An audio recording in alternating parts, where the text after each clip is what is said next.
Hello दोस्तों, आपका स्वागत है दिव्य साइंस क्लासेस में। आज मैं बात करूंगा कि लेंस का नियम किसे कहते हैं और इसको इतने अच्छे तरीके से बताऊंगा ताकि आपको आज के बाद इसको भूलना मुश्किल हो जाएगा।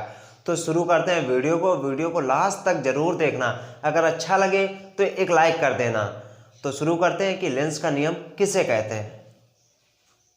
कर रहे थे कि लेंस का नियम किसे कहते हैं, तो देखते हैं। बहुत ही आसानी तरीके से बताऊंगा। पीछे मत देखिए कि इतना बड़ा है। आप दिव्य साइंस क्लासेस में हैं तो आपको बहुत ही आसानी तरीके से दिव्य सिंगर बताएगा।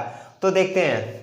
अगर बात करूं लेंस के नियम की, तो हेनरिक लेंस ने, जो इनके वैज्ञानिक का नाम था वो हेनरिक लेंस नाम था, और इन्होंने खोज की थी 1833 ईस्वी में। इन्होंने यह बताया किसी वैद्युत परिपथ में प्रेरित विद्युत वाहक बल अथवा प्रेरित धारा की दिशा सदैव ऐसी होती है कि यह उस कारण का विरोध करती है जिससे स्वयं उत्पन्न होती है।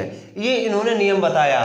तो अगर मैं बात करूं वैद्युत परिपथ की, तो एक वैद्युत परिपथ होगा। वैद्युत परिपथ उसे कहते हैं जिसमें धारा का प्रवाह हो। अगर हम मान लेते हैं ये कोई एक सेल है, ये एक कोई सेल है, ठीक है, और ये हो गई इसकी कुंडली, ठीक है।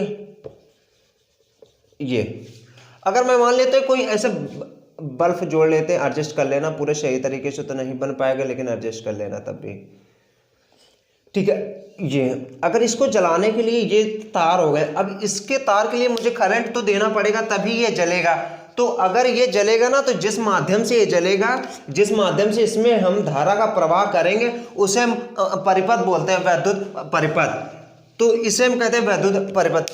और क्या बताया गया, किसी वैद्युत परिपथ में प्रेरित विद्युत वाहक बल अथवा प्रेरित धारा की दिशा सदैव ऐसी होती है कि यह उस कारण का विरोध करती है जिससे वे स्वयं उत्पन्न होती है। अगर मैं बात करूं इसकी कि वैद्युत वाहक बल किसे कहते हैं, अगर मैं मान लेता हूं एक कोई तार है, जैसे कि लोहे का हो गया, एल्युमिनियम का हो गया, चांदी का तो नहीं मान सकते क्योंकि चांदी इतनी महंगी आती है तो उसका नहीं आजकल उपयोग किया जाता है। एल्युमिनियम का यूज किया जाता है, आजकल हम लोग यूज करते हैं। तो ये कोई तार है, इसमें धारा का प्रवाह किया जा रहा है। तो धारा का जब प्रवाह किया जा रहा है तो इस तार में तभी तो आगे बढ़ रही है। इसमें कोई ना कोई एक फोर्स लग रहा है जिसके कारण ये आगे की ओर बढ़ रही है, जिसे हम विद्युत वाहक बल किसे कहते हैं। और अब बात करें कि उस कारण का विरोध करती है जिससे यह स्वयं उत्पन्न होती है। अगर बात करूं मैं विरोध की, तो कि जैसे कि आप क्लास में आप भले ही अच्छा बोल रहे हो या आप अच्छे से सवाल सही कर रहे हो, लेकिन कुछ ना कुछ ऐसे लोग होते हैं जो उसका विरोध करते हैं, उसके अपोजिट खड़े हो जाते हैं, उसे हम विरोध बोलते हैं। तो अगर मैं बात करूं इसकी उपयोग की कि इसका उपयोग कहाँ पे है, तो देखते हैं अगली स्लाइड रहती कि उपयोग के बारे में। तो देखते हैं उपयोग।